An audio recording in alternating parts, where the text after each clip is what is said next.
climate crisis, climate change, is a threat multiplier. It just grows different threats.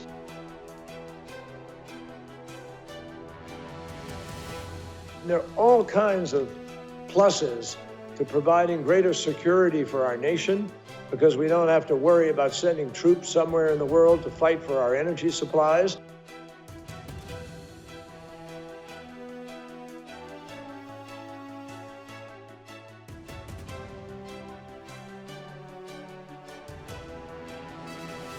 When it comes to national security, what is at risk when it comes to climate?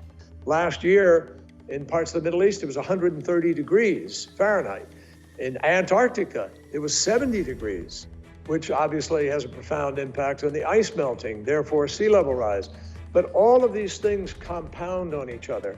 So fragile populations will be at great risk. And if they're living in one of those uninhabitable areas, what do you think they're going to do the minute that it gets that bad? They're going to move. And they're going to move en masse. And so you're going to have tens of thousands, hundreds of thousands, possibly millions of people who can't live where they have been living. Therefore, where do they go?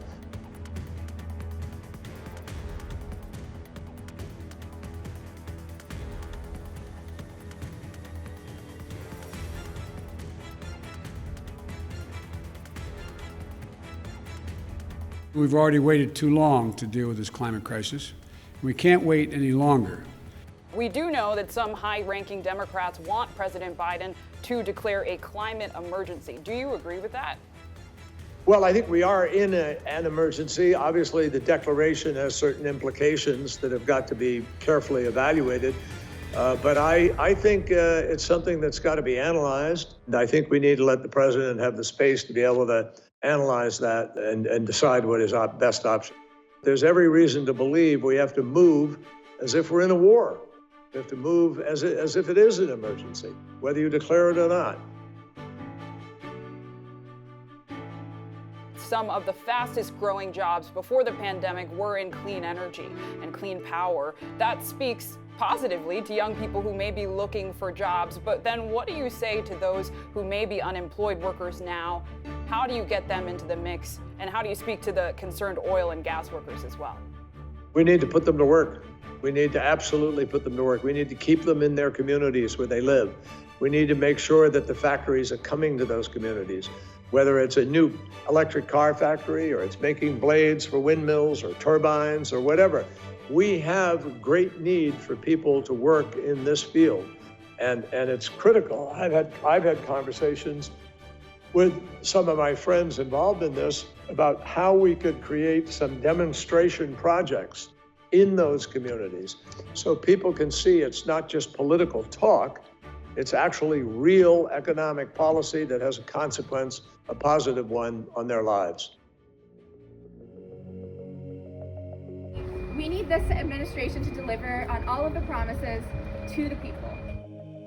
As a fellow Bostonian, I try and keep up with local news, and it's not lost on me that recently the Sunrise Movement held a protest outside of your home, which is signaling mounting pressure for the U.S. to continue to cut its use of fossil fuels.